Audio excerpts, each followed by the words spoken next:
Bueno, vamos a empezar. Primero que todo, buenos días. Hoy mi esposa y mi hijo menor están en un campamento de noroccidente con niños, entonces por eso no nos acompañan. Vamos a continuar. Hoy vamos a estudiar el pasaje de Filipenses 3, 17 hasta el 4:1.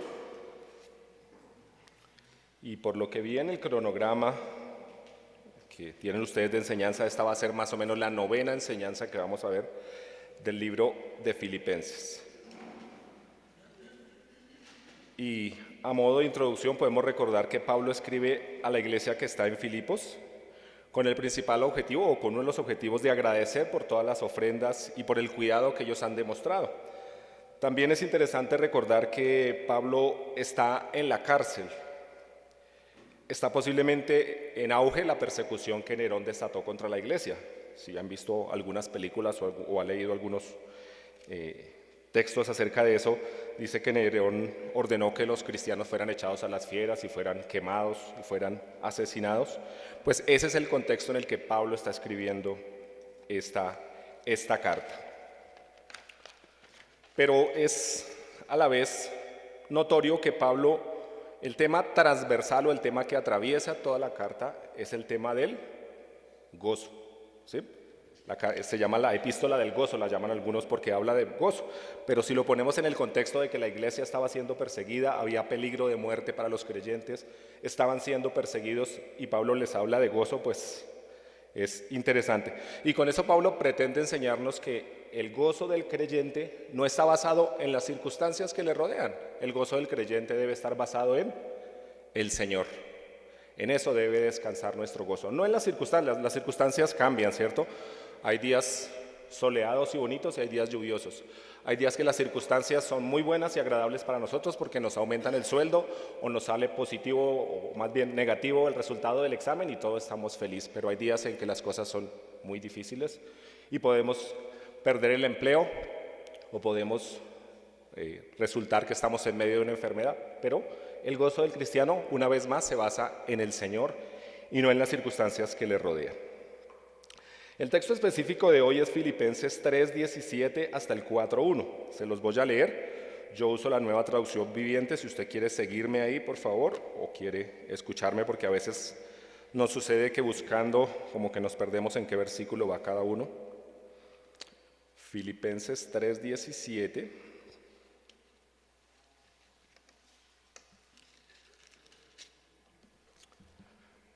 El 3:17 dice: Amados hermanos, tomen mi vida como modelo y aprendan de los que siguen nuestro ejemplo. Pues ya les dije varias veces y ahora les repito de nuevo con lágrimas en los ojos. Hay muchos cuya conducta demuestra que son verdaderos enemigos de la cruz de Cristo. Van camino a la destrucción. Su Dios es su propio apetito. Se jactan de cosas vergonzosas y solo piensan en esta vida terrenal.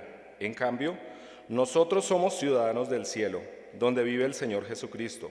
Esperamos con mucho anhelo que Él regrese como nuestro Salvador, y Él tomará nuestro débil cuerpo mortal y lo transformará en un cuerpo glorioso, igual al de Él. Lo hará valiéndose del mismo poder con el que Él pondrá todas las cosas bajo su dominio. Por lo tanto, mis amados hermanos, manténganse fieles al Señor. Los amo y anhelo verlos, mis queridos amigos, porque ustedes son mi alegría y la corona que recibo por mi trabajo. Acompáñenme en oración. Señor grande y poderoso, queremos hoy estudiar tu palabra, Señor. Reconocemos que esta es tu palabra, Señor, y por eso mismo reconocemos que nuestras fuerzas no la podemos entender. Dependemos de ti, necesitamos que por medio de tu Espíritu nos guíes a comprenderla, Señor. Tú conoces también el estado de nuestra vida, tú conoces lo que está ocupando la mente en estos momentos de cada uno de nosotros, Señor. Te pido que traigas nuestra mente y nuestro corazón y todo nuestro ser aquí, Señor, que estemos presentes aprendiendo de tu palabra, Señor. Pero ante todo que lo que aprendamos lo vivamos, Señor, porque quizás cada semana escuchamos la enseñanza de tu palabra o todos los días podemos leer en ella, pero con muchísima frecuencia olvidamos lo que aprendemos de tu palabra, Señor. Por eso suplicamos que tu Espíritu selle tu palabra en nuestra vida, Señor. Te pido por aquellos que escuchan, te pido por todos y cada uno de aquellos que han recibido a Cristo como Señor y Salvador, que esta palabra sea de ánimo, de edificación, de guía, y te pido por por si alguno no ha creído en Cristo. Te oro por su salvación y te pido que por medio de tu palabra pueda entender que necesita un Salvador, que sin ti está condenado, Padre. Pedimos para estas cosas la dirección de tu Espíritu y en el nombre santo del Señor Jesús oramos. Amén. Bueno, entonces, para el estudio de este texto quiero dividirlo en dos partes. La primera parte la llamé seguir el ejemplo de Cristo y la segunda parte, vivir como ciudadanos del cielo. Desarrollemos la primera, siguiendo el ejemplo de Pablo. Pablo aquí, en el primer versículo del 17, invita a los filipenses y por extensión a nosotros a tomar su vida como un modelo, dice en esta versión. Y ya antes, en Primera de Corintios, una carta que se escribió antes de Filipenses, había hecho lo mismo, había hecho la misma invitación. Y por un lado podría parecer presumida la actitud de Pablo, de decir, tómenme a mí como modelo, ¿cierto? Eso dice, podría parecer osada tal invitación del apóstol, pero no lo es. Pablo era un fiel seguidor del Señor, era alguien que seguía a Cristo firmemente, y así quería ser un modelo para que los creyentes de Filipos y nosotros, por extensión, le siguiéramos. En 1 Corintios 11:1, Pablo ha dicho la famosa frase, sed imitadores de mí, así como yo de Cristo. O sea, Pablo ha dicho, yo soy el ejemplo porque yo sigo a Cristo. Pablo no se estaba poniendo como un ejemplo propio, sino estaba diciendo, yo soy un fiel seguidor de Cristo, así ustedes también deberían serlo. Y así, en ese mismo sentido, entre nosotros como creyentes, podemos y debemos ser ejemplos para que otros lo imiten, ¿cierto? Yo como padre debo ser un ejemplo para mis hijos, ¿cierto? Si yo soy un seguidor del Señor, mi hijo lo va a ver y es bastante probable que siga al Señor. Pero si yo no soy un ejemplo de tal cosa, pues mi hijo tiene menos posibilidades de seguir al Señor. Pablo tampoco se considera el único digno de ser imitado en esto. En la parte B del versículo 17 de Filipenses 3, dice, aprendan de los que siguen nuestro ejemplo. O sea, había muchas personas, o varias personas al menos, que seguían ese ejemplo de Cristo. Y así Pablo dice, yo quiero que ustedes sigan el ejemplo nuestro, no solamente el de él, ¿cierto? Pablo está instando, está animando a la iglesia a que siga a Pablo porque él sigue a Cristo. Finalmente, el ejemplo grande y poderoso a seguir es Cristo. Pero vuelvo y digo, pensemos en la responsabilidad que tenemos todos y cada uno de nosotros como creyentes. Quizás somos los únicos en nuestra familia o en nuestro barrio o en el trabajo que seguimos al Señor, ¿cierto?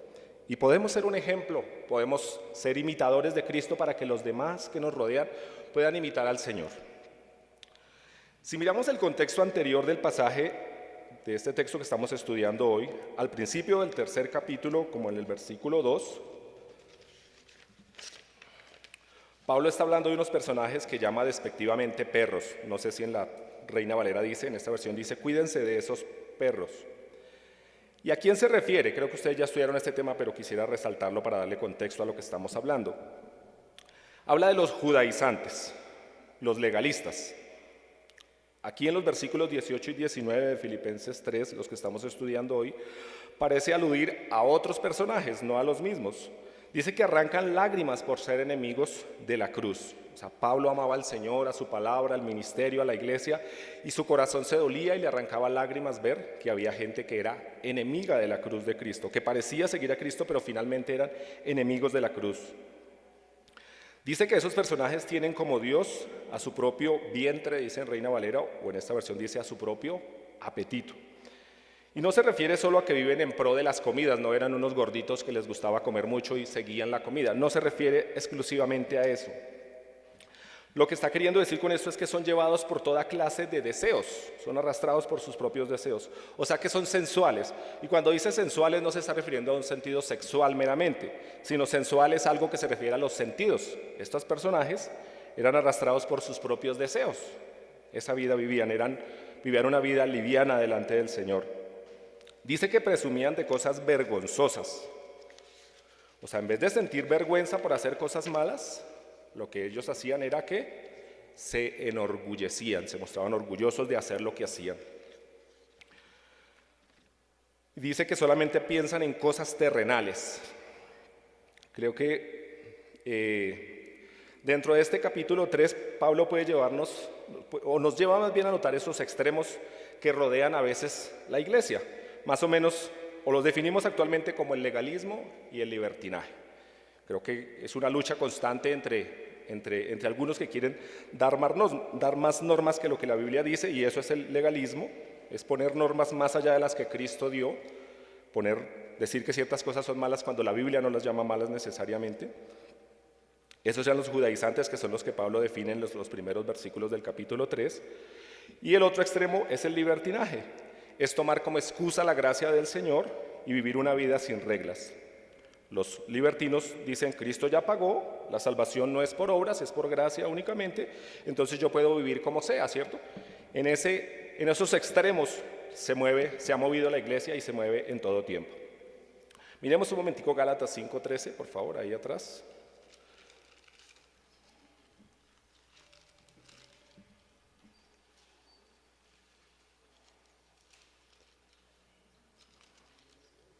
Perdón, estoy desubicado. Gálatas 5:13 dice: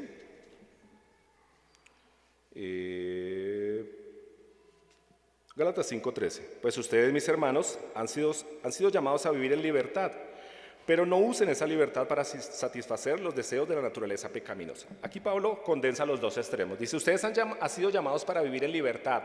Y la carta de los Gálatas es eso lo que hace, aclarar que la iglesia o los creyentes, los que habían creído en Cristo, no estaban ahora mandados a cumplir la ley del Antiguo Testamento, no tenían que circuncidarse, no tenían que abstenerse de ciertos alimentos. Pablo les dice: ustedes ya no viven bajo esas normas antiguas, ya no viven bajo ellas, pero ahora no tomen la excusa o no cojan la gracia como una excusa más bien para ahora vivir de manera libertina, porque entonces otros dijeron: no, pues ya la gracia, somos salvos por gracia, las obras nada que ver, entonces yo voy a vivir a mi manera. Pablo condena eso en muchas otras partes de la Biblia, ¿cierto? Y debemos nosotros cuidarnos de eso precisamente también. Como creyentes luchamos con las mismas cosas.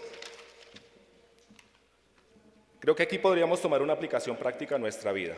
Podríamos hacernos una pregunta que nos ayude a hacer tal aplicación. Si estamos o nos debatimos, si la iglesia siempre se ha debatido entre estos extremos, entre el legalismo y el libertinaje, entonces, ¿cómo nosotros podemos elegir lo que hacemos en cada área de nuestra vida? ¿Cómo decidimos si esto es bueno o malo? La forma de vestir, la música, la televisión y muchos otros temas causan polémica entre los creyentes, ¿cierto? A una iglesia es el que dicen: si el predicador no lleva corbata, no debería de pararse allá, o debe vestirse de X y Y manera, ¿cierto? Y unos dicen: me parece muy bien, es que tiene que ser así. Y otros dicen: no me parece, eso es legalista, ¿cierto? A veces hay mucha polémica alrededor. Y esa es una polémica de las más livianas. Hay unas más difíciles y más profundas y que como que decimos: bueno, ¿cómo decidimos acá? ¿Cómo elegimos entonces en estos temas? Quizás lo que normalmente hacemos es creer que estamos en el punto ideal. Entonces David Ariza dice: pues es que yo escucho esta música y los que escuchan algo más conservador, entonces es porque son legalistas. Y si alguien escucha algo más liberal, entonces, no, es un libertino. Entonces yo me vuelvo él que decide cómo se debe hacer, ¿cierto? Eso hacemos normalmente, como que nos basamos en nuestros propios gustos, en nuestros propios conceptos que ya traemos en la educación teológica o en la iglesia donde crecimos o en los predicadores a quienes seguimos, y de ahí tomamos decisión frente a esos temas.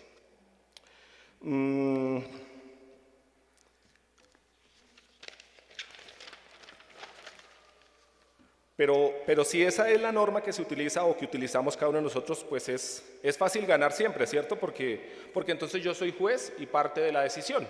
Entonces yo digo: pues esto es así, como a mí me gusta, entonces está bien así. Y si no me gusta, está mal y ya, listo. Con eso yo siempre gano. Eso es como yo cuando pequeño que jugaba fútbol solo y adivinen qué pasaba. Siempre ganaba, ¿cierto? Mi hijo pequeño está aprendiendo a jugar ajedrez y le gusta y se pone a jugar ajedrez solo porque nadie quiere acompañarlo. Yo todavía me pregunto si gana o pierde, pero así es fácil, ¿cierto? Ser juez y parte, eso es muy sencillo de hacer. Y sin pretender responder a cada uno de estos aspectos de estas polémicas, creo que lo que tenemos que hacer es ser honestos delante de Dios. ¿Por qué decidimos hacer cada una de estas cosas? O sea, ¿cómo decidimos? Vayamos en oración primero al Señor y pongámosle estas cosas para decidir qué debemos hacer. Porque listo, está bien. Creo que el primer paso que podríamos hacer es mirar lo que la Biblia dice. Hay veces la Biblia es muy clara y a veces la polémica es por algo que la Biblia es muy clara en decir: esto no se debe hacer, un creyente no debe participar en esto. Listo. El primer punto podría ser ese. Vamos a la Biblia y decidamos cómo vamos a vivir o cómo vamos a tomar una decisión de acuerdo a lo que la Biblia dice. Apliquemos la Biblia. Claro, hay temas grises que dice uno, pues no sé, la Biblia no dice no fumarás, ¿cierto? En ninguna parte, ¿cierto? Entonces, ¿ahí qué hacemos? Bueno, pero hay muchos otros principios que la Biblia dice y que los aplicamos, que los tomamos por aplicación, más no porque sea específico el concepto. Entonces, miremos la Biblia y oremos por eso, por esas decisiones difíciles. Otra buena pregunta que cabe aquí es, ¿qué haría Cristo en mi lugar? ¿Cierto? Hemos leído textos y hemos escuchado enseñanzas de eso. ¿Qué haría Cristo en mi lugar? ¿Ustedes imaginan a Cristo viendo ese programa de televisión que usted ve? ¿O imaginan a Cristo, no sé, participando en ciertas reuniones que podemos participar nosotros? Es bueno pensar cómo haría Cristo. Uno dice, no, pues que en los tiempos de Cristo no había redes sociales y Él no participaba en estas cosas. Pero pensemos, si estuviera aquí, ¿Él participaría? Eso es un buen concepto que nos puede ayudar a pensar qué tan bíblicos o qué tan bueno o malo es eso en lo que participamos. Otra buena pregunta sería, ¿estoy glorificando a Dios? O sea, cuando yo hago eso, escucho esa música, veo ese programa de televisión, me visto de X o Y manera, ¿estoy glorificando a Dios con eso que yo hago? Otra pregunta, ¿estoy dejando en alto el testimonio delante de los no creyentes? Fíjese que la Biblia dice que, en alguna parte creo que es en Romanos, dice que por causa de nosotros es que más se pisotea el nombre del Señor. Yo como creyente puedo pisotear el nombre del Señor, ¿cierto? Porque la gente, si usted hace algo, y creo que a todos nos ha pasado, alguien que se llama cristiano en la cuadra y hace algo, dice, los vecinos dicen, ¿y eso que es cristiano? Pues así dicen a sus espaldas de usted y de mí, ¿cierto? Cuando nosotros como creyentes nos equivocamos y hacemos algo errado, pecamos o hacemos cualquier cosa, la gente dice, mire los cristianos cómo viven. Entonces, con las cosas que nosotros hacemos, ¿estamos dejando en alto o estamos dejando por el piso el testimonio de Cristo? Otra pregunta, ¿estoy evitando ser tropiezo a mis hermanos creyentes? Porque yo con las cosas que yo hago puedo ser tropiezo para mis hermanos, ¿cierto? La Biblia habla de ese tema también. Podemos pensar, por ejemplo, en el tema de tomarse un trago. Algunos dicen, un creyente no se debe tomar ni una sola cerveza, otros dicen, se puede tomar 2, otros dicen, se puede tomar 3, otros dicen, no, 5, bueno, pero vuelvo y digo, usted puede decir yo tengo la libertad y claro, cada uno se mira. Si usted viene de un contexto en que su debilidad es el alcohol, yo le sugiero que no se tome ni uno porque quizás no va a poder parar. O si va a poder parar, pero los pies, ¿cierto?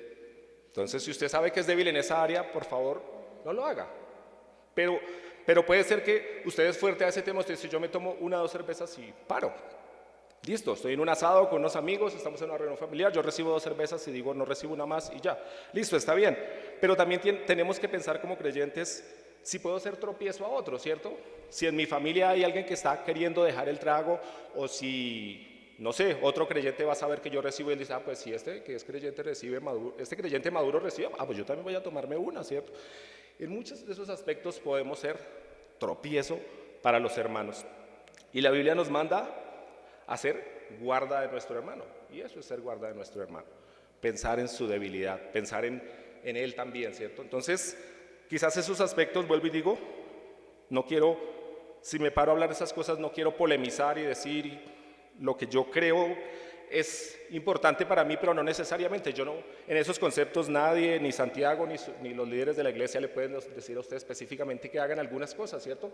Como una reunión familiar, no le pasa a uno que lo invitan el cumpleaños 50 de tal persona de la familia y uno dice, pues bueno, es un momento chévere, yo voy, no voy, pero usted sabe que va a haber fiesta, va a haber trago, van a decir malas palabras, va a haber reggaetón, va a haber... Uno dice, ¿voy o no voy? Bueno, yo no le puedo decir no vaya, ¿cierto? Cuidado. Ya sería legalista decirme de mi parte, es pecado que usted vaya por allá.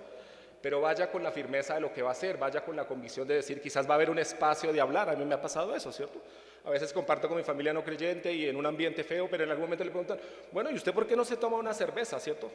Y quizás el Señor a usted le da oportunidad de evangelizar en ese momento, de decirle, yo no lo hago porque la Biblia dice esto, sin atacarlos a ellos, sin criticarlos, sin ser duro con ellos, pero sí decirles, es esto, ¿cierto? O sea, me pasó hace poquito, estaba en una reunión familiar y alguien me preguntó, ¿ustedes por qué no se toman una cerveza? O yo le digo, bueno, yo sí me tomo 1 o 2, pero no tomo más que eso. O sea, la Biblia no dice que sea pecado tomarme 1 o 2, pero sí emborracharme. Entonces, yo sé dónde parar y bueno, ahí el tema se dio para hablar un poco más extensamente del Señor.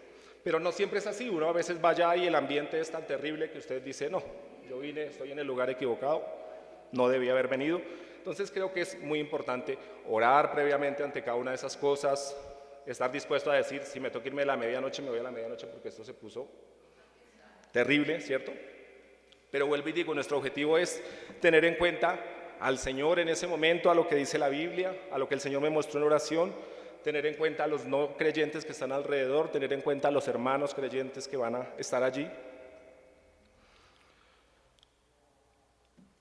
Otras buenas preguntas frente a eso es, ¿puedo al final de eso que hice, de escuchar esa música, de ver la serie de Netflix, de ver ese programa de televisión, de utilizar ese vestido tan bonito que tanto me gusta, ¿puedo dar gracias a Dios por ello?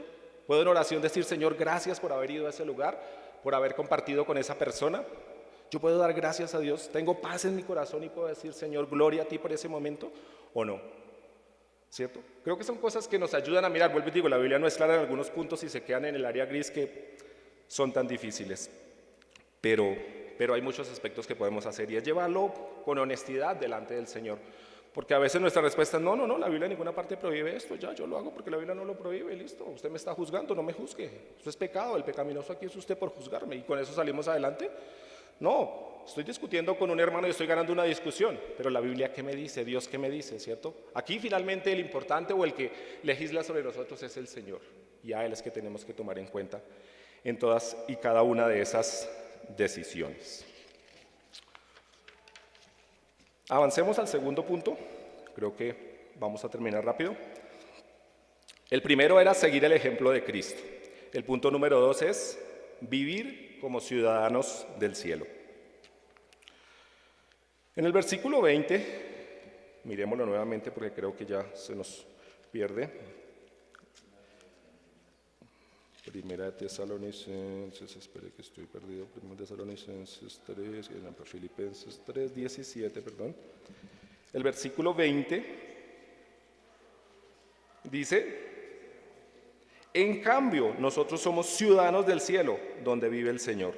Y utiliza la expresión en cambio, creo que en Reina Valera vi que decía más, o sea, y está diciendo, me gusta como lo dice en una traducción viviente porque dice en cambio, hace como un cambio, está haciendo la comparación con aquellos que vivían de manera laxa, aquellos que vivían de una manera desordenada, aquellos cuyo Dios era el vientre, dice en cambio nosotros, está diciendo, ellos son eso, nosotros tenemos que ser absolutamente diferente. Pablo hace un contraste con relación a aquellos que eran desobedientes y a aquellos que hemos creído. Nosotros somos ciudadanos del cielo. Y Pablo aquí parece usar la figura de la ciudadanía romana. Los filipenses, aquellos que reciben esa carta, quizás no todos, pero sí en su mayoría eran ciudadanos romanos. Y un ciudadano romano tenía muchos derechos. Podía casarse y eso tenía consecuencias legales. O sea, podía participar de un testamento, podía hacer negocios que tuvieran validez jurídica, tenía derecho al voto. Así que esos eran los privilegios que tenía un ciudadano romano y Pablo parece aludir a eso, a decir, un ciudadano romano mire todo lo que tiene. Es más, Pablo en algún momento, recuerdan ustedes, hace uso de su ciudadanía romana. Creo que le iban a castigar y él dice, no, un ciudadano romano tiene ciertos derechos, él hace notar que eso tiene un valor y una importancia. Pero más que eso, Pablo quiere llevarlos a contrastar más adelante. Si era un privilegio ser un ciudadano romano, era aún mucho más valioso ser un ciudadano del cielo. Tenía muchísimas más prerrogativas. Y miremos aquí también algunos puntos prácticos para aplicar. Podemos decir que un ciudadano de cualquier país conlleva tanto responsabilidad, o ser ciudadano de un país conlleva responsabilidad y privilegio, las dos cosas. Pensemos en las responsabilidades. ¿Han visto las noticias? Cuando una persona de otro país comete un delito, el titular no dice tal persona hizo tal delito, sino un ciudadano para no ofender a nadie, un ciudadano colombiano en Estados Unidos lideraba una banda de asaltantes. Lo primero que resaltan es que era un colombiano. Siempre, y si sucede acá, es un ciudadano de X país, estaba haciendo X cosas, resaltan su ciudadanía. O sea, no sé por qué las noticias lo hacen, ¿cierto? Pero resaltan eso es más importante que el resto, les falta ponerlo en mayúsculas, ¿cierto? Y con eso como que aunque no hablen de xenofobia, están pretendiendo quizás encasillar a las personas de un grupo. Pensemos en eso, nosotros somos ciudadanos y embajadores. Somos ciudadanos, la Biblia dice que somos ciudadanos. ¿Cómo llegamos a ser ciudadanos del cielo? Por medio de Cristo. Cristo nos otorgó esa ciudadanía. El día que usted y yo le entregamos la vida a Jesús, ese día empezamos a ser ciudadanos del cielo. También cuando un colombiano o una persona de otro país hace algo bueno, cambia la visión que se tiene acerca del país. Y en vez de pisotear ese país, entonces ahora puede exaltarlo. Cuando un colombiano llega a los aeropuertos del mundo, casi siempre la requisa es un poco más especial que cualquier parte. ¿De dónde salió eso? De que desafortunadamente muchos ciudadanos colombianos transportaban drogas y transportaban o transportan, no sé cómo conjugarlo, pero muchas cosas mal se hicieron o se han hecho o se siguen haciendo y eso nos afecta a todos nosotros los colombianos. Así del mismo modo, nosotros debemos pensar que somos ciudadanos del cielo. Podemos, como les decía en la parte anterior, podemos dejar en alto o pisotear el nombre del Señor. La Biblia en alguna parte también nos dice que somos embajadores, ¿cierto? Y un embajador es alguien que representa a su país, que va allá, que muestra su cultura, que muestra sus comidas, que muestra su vestimenta. Pues así mismo, fíjese que los no creyentes miran muchísimo al cristiano en muchos puntos. Cuando un no creyente tiene un problema, sucede que frecuentemente le pregunta al creyente, oiga, mire, está pasando esto, mi esposo, mis hijos, ¿cierto? Qué bueno es que, como dice la Biblia, estemos preparados para dar testimonio del Señor. Es una buena oportunidad para hacerlo, dar un sabio consejo, un consejo bíblico, ¿cierto? Que mostremos compasión, que mostremos empatía, que mostremos todas esas cosas. Los demás, aunque uno les hable y como que bostezan cuando uno les está hablando del Señor, ahí sí, como dice el chiste por ahí, dice, no, como dice, bueno, se me fue, pero como que parece que no presta atención, pero para la oreja perfectamente a todo lo que usted dice. Y nos miran, somos testimonios, somos embajadores del Señor. Pensemos en eso, o sea, como que pensemos que vivimos como en un acuario y todo el mundo nos está mirando, aunque parezca que no nos están mirando, pero nos están mirando. Podemos ser luz o podemos ser tropiezo. Alguien decía que es posible que usted y yo seamos la única Biblia que algunos no creyentes leerán, y es así, ¿cierto? Aunque no lo queramos, deben ir a la Biblia, necesitan ir a la Biblia, pero quizás no lo van a hacer. Quizás nos miran a usted y yo y dicen, bueno, si el creyente no hace, si él no dice esas palabras será porque son malas, entonces yo voy a evitarme. Vuelvo y digo, quizás es una oportunidad para algo más, para hablar más del Señor. Los ciudadanos del cielo, también, o ser ciudadano del cielo también trae privilegios. ¿Han visto cuando hay una guerra o una catástrofe muy grande, los países mandan ayuda o hasta mandan a recoger a sus paisanos que están en ese país, ¿cierto? Pasó una guerra, por ejemplo, Estados Unidos, que empezó la guerra con Rusia, entonces Estados Unidos le ordenó a sus ciudadanos que salieran de Rusia, los protege, ¿cierto? Abre el consulado, abre oficinas para recibirlos y para ayudarlos. De la misma manera, usted y yo no somos ciudadanos de este país, del país tierra, por decirlo así, somos ciudadanos del cielo, estamos aquí en misión con el Señor y Él tiene cuidado de nosotros, no estamos solos, Él no nos mandó de embajadores aquí, nos dejó solos, no, nos está cuidando, nos está protegiendo, nos está guardando, contamos con Él en todo momento. Debemos vivir para la gloria de Él, pero Él también está en pro de nosotros, está para ayudarnos. Por ejemplo, ¿recuerdan durante la pandemia los vuelos humanitarios? Entonces, muchas personas quedaron atrapadas en un país diferente, entonces, ¿qué organizaron las naciones? Vuelos que iban allá y recogían a las personas de su país y los traía de vueltas. Pues del mismo modo, Pablo nos recuerda esa maravillosa verdad. Nuestra mayor esperanza es que regresa nuestro Salvador. Aquí en el tiempo que estuve acá no anoté, pero varias veces los himnos que cantamos, lo que algunos intervinieron, cada ratico recordamos eso. El Señor Jesús volverá. ¿Estamos preparados para irnos con Él? O sea, imagínense que eso sucediera ahorita. Y no estoy siendo solamente hipotético, ¿puede pasar? Sí. ¿Puede venir Jesús hoy? Sí. ¿Esperamos algo diferente? ¿No? ¿Estamos listos para irnos con Él? Bueno, esa pregunta es muy personal.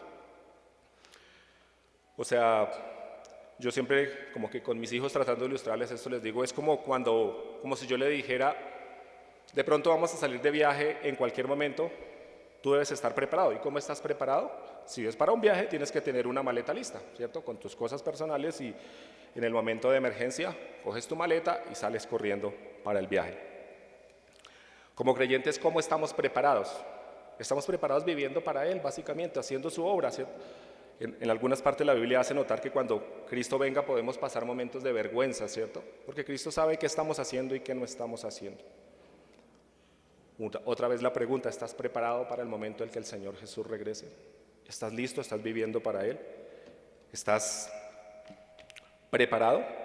Y dice que el Señor Jesús vendrá por nosotros y tomará nuestra carne débil y la transformará. La hará apta para vivir eternamente en el cielo, nuestro verdadero país. Aquí sobre este mundo hay debilidad, aún siendo creyentes a veces somos arrastrados por la tentación, por la debilidad, pero debemos arrepentirnos y debemos evitar esas circunstancias. Pero si usted ha caído en el pecado, arrepiéntase, venga delante del Señor, no piense que el Señor lo desechó, no, el Señor no lo va a desechar, pero Él sí está esperando que usted se arrepienta y venga a los pies de Él nuevamente. Y no importa que se caiga 5, 6, 10 veces, si se cae cada día, arrodíllese delante del Señor y busque ayuda para esto. Pero tenga la ilusión y la esperanza que un día su cuerpo débil y pecaminoso será transformado en uno fuerte. En eso también descansamos. Es por eso que el gozo del creyente no se basa en las circunstancias. Aún si nuestro propio pecado no nos vuelve a la condenación, no. Creemos que si somos salvos hoy, si hemos recibido a Cristo, nuestra salvación está firme en Él, ¿cierto? Entonces, tenemos muchas bendiciones de parte de Él.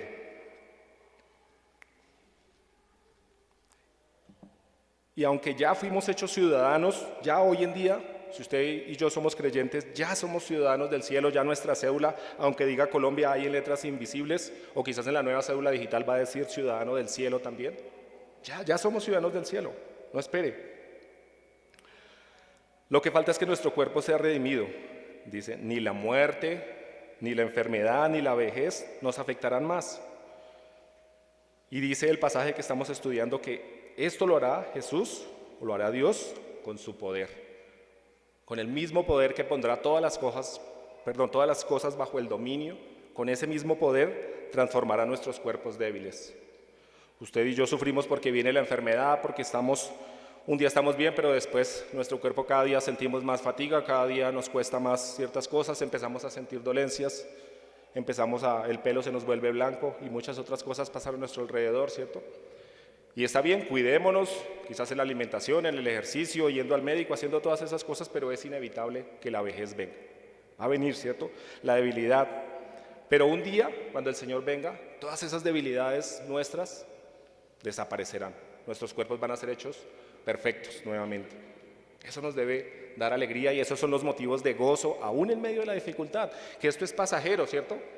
Yo siempre pienso como cuando uno está, no sé, con un dolor que se machucó, el dolor está ahí, no podemos negarlo, no quiere decir que no se nos vengan las lágrimas y suframos, está bien, suframos, pero suframos pensando, esto es pasajero, viene un momento mejor. Cierro con una exhortación. Pablo dice, en el 4:1 dice, ustedes son mi orgullo y mi alegría. O sea, Pablo se sentía feliz de ver a estos hermanos firmes en el Señor.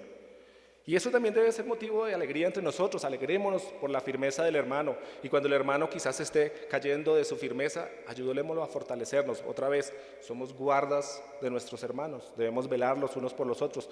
No es trabajo solamente de los líderes de la iglesia estar pendiente de qué está pasando con tal hermano, o aquel hermano que no ha vuelto, o aquel que se echó atrás. Estemos pendientes de ellos, ¿cierto? Y quizás vamos a hacer como Pablo, podemos alegrarnos, sentir alegría por esos hermanos que han vuelto al camino o aquellos que ahora no le conocen, pero que mañana le conocerán. Pablo los exhorta al final y les dice, manténganse fieles al Señor. Con eso cierra prácticamente esa parte. Manténganse fieles. Y creo que con las mismas palabras quiero que pensemos nosotros. Mantengámonos fieles, hermanos. Todos y cada uno tienen debilidades o tenemos debilidades. Por alguna u otra razón, muchas cosas nos hacen tropezar y nos debilitan y nuestra fe como que tropieza, pero mantengámonos fieles. Estamos esperando un momento glorioso y es al Señor. No sé si va a pasar en nuestra vida, tampoco estoy diciendo que es que yo sé que va a llegar ya. Puede ser que sí, puede ser que no, pero mantengámonos fieles. Tenemos muchas razones para permanecer fieles. Somos ya ciudadanos del cielo. Sigamos el ejemplo de Cristo y el ejemplo de Pablo en Cristo.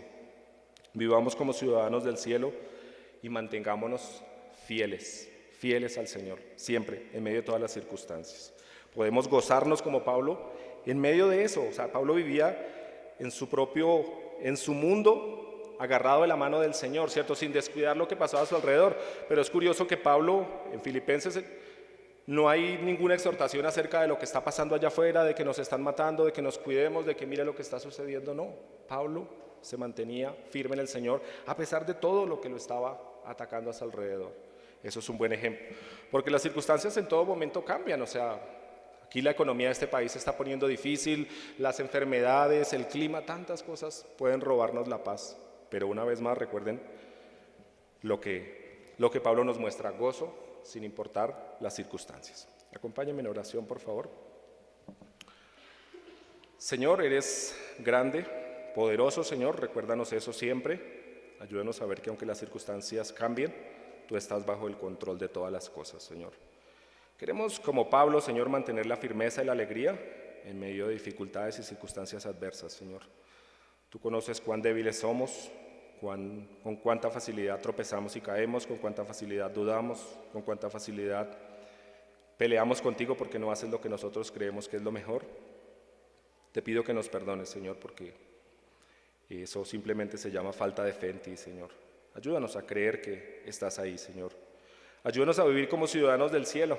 Tú nos has colocado a vivir en un mundo caído, pero tú nos has vivificado para que seamos luz, Señor. Ayúdanos a hacer luz porque el mundo está en tinieblas.